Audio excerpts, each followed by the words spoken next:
গত ১২ বছরে বাংলাদেশ সিভিল সার্জনের বিসিএস পরীক্ষার ৩০টি নিয়োগ পরীক্ষার প্রশ্নপত্র ফাঁসের অভিযোগে পিএসসির ঊর্ধ্বতন কর্মকর্তা সহ ১৭ জনকে গ্রেপ্তার করেছে পুলিশের অপরাধ তদন্ত বিভাগ সিআইডি।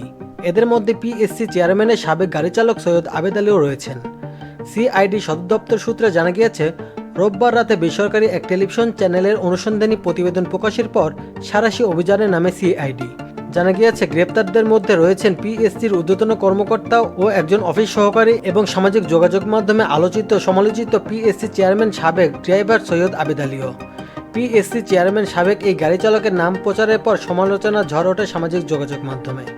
সৈয়দ আবেদ আলীর ব্যক্তিগত প্রোফাইল ঘেঁটে দেখা যায় রাজনৈতিক, সামাজিক কর্মকাণ্ড ও দান খয়রাতের নানা খবর। সৈয়দ আবেদ আলীর গ্রামের বাড়ি মাদারীপুর জেলার ডাসার উপজেলায়। সাধারণ মানুষের সঙ্গে কথা বলে পাওয়া গিয়েছে তার বিপুল বিত্তবৈভবের খবর।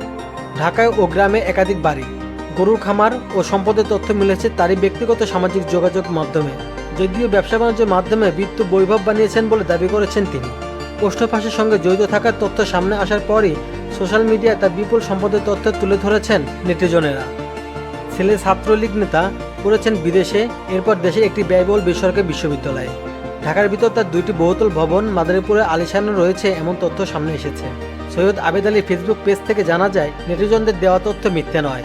নিজের ফেসবুক আইডিতে হোটেলের তথ্য তুলে ধরেছেন নিজেই। গত 18 মে এক পোস্টে লিখেছেন, আমাদের নতুন হোটেলে ভিত্তিপ্রস্তর স্থাপন করলাম আজ।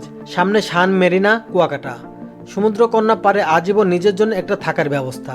এই হোটেলের কাজে গিয়ে কুয়াকাটা সৈকতে তিনি নামাজ পড়েছিলেন। সেই নামাজের ছবি সৈয়দ সোহানুর রহমান সিয়াম ফেসবুকে শেয়ার করেছিলেন। সে ছবি এখন রীতিমতো ভাইরাল। এছাড়া সৈয়দ আবেদ আলী মাদারীপুরের ডাসার উপজেলায় নির্বাচনে প্রার্থী হিসেবে মনোনয়ন পেয়েছেন। ফেসবুকে তাদের জীবনযাপন এবং বিভিন্ন কর্মসূচির ছবি দেখে ধারণা করা কঠিন যে তিনি পিএসসি সাবেক চেয়ারম্যানের ড্রাইভার ছিলেন।